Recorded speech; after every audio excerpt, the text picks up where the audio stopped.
Brought to you by Penguin.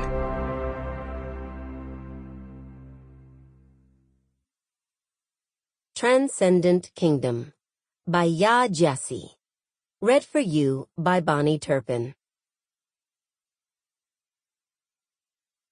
Fortina. The world is charged with the grandeur of God. It will flame out like shining from shook foil. Gerard Manley Hopkins. God's Grandeur. Nothing comes into the universe, and nothing leaves it. Sharon Olds. The Borders. Chapter 1. Whenever I think of my mother, I picture a queen-sized bed with her lying in it, a practiced stillness filling the room. For months on end, she colonized that bed like a virus. The first time when I was a child, and then again when I was a graduate student. The first time, I was sent to Ghana to wait her out. While there, I was walking through Kejetia Market with my aunt when she grabbed my arm and pointed. "Look, a crazy person," she said in Twi. "Do you see? A crazy person." I was mortified. My aunt was speaking so loudly, and the man, tall with dust caked into his dreadlocks, was within earshot. I see, I answered in a low hiss. The man continued past us, mumbling to himself as he waved his hands about in gestures that only he could understand. My aunt nodded, satisfied, and we kept walking past the hordes of people gathered in that agoraphobia-inducing market until we reached the stall where we would spend the rest of the morning attempting to sell knockoff handbags.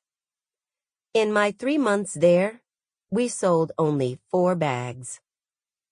Even now, I don't completely understand why my aunt singled the man out to me. Maybe she thought there were no crazy people in America, that I had never seen one before. Or maybe she was thinking about my mother, about the real reason I was stuck in Ghana that summer, sweating in a stall with an aunt I hardly knew while my mother healed at home in Alabama. I was 11, and I could see that my mother wasn't sick. Not in the ways that I was used to. I didn't understand what my mother needed healing from. I didn't understand, but I did. And my embarrassment at my aunt's loud gesture had as much to do with my understanding as it did with the man who had passed us by. My aunt was saying, that is what crazy looks like. But instead what I heard was my mother's name. What I saw was my mother's face, still as lake water, the pastor's hand resting gently on her forehead, his prayer a light hum that made the room buzz. I'm not sure I know what crazy looks like, but even today, when I hear the word, I picture a split screen, the dreadlocked man in Kejetia on one side, my mother lying in bed on the other. I think about how no one at all reacted to that man in the market, not in fear or disgust, nothing save my aunt, who wanted me to look. He was, it seemed to me, at perfect peace, even as he gesticulated wildly, even as he mumbled. But my mother, in her bed, infinitely still, was wild inside. Chapter 2. The second time it happened, I got a phone call while I was working in my lab at Stanford. I'd had to separate 2 of my mice because they were ripping each other to bits in that shoebox of a home we kept them in.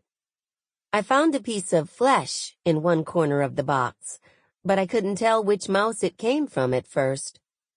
Both were bleeding and frenzied, scurrying away from me when I tried to grab them, even though there was nowhere to run. "Look, Gifty, she hasn't been to church in nearly a month. I've been calling the house, but she won't pick up. I go by sometimes and make sure she's got food and everything, but I think..." Sample complete. Ready to continue?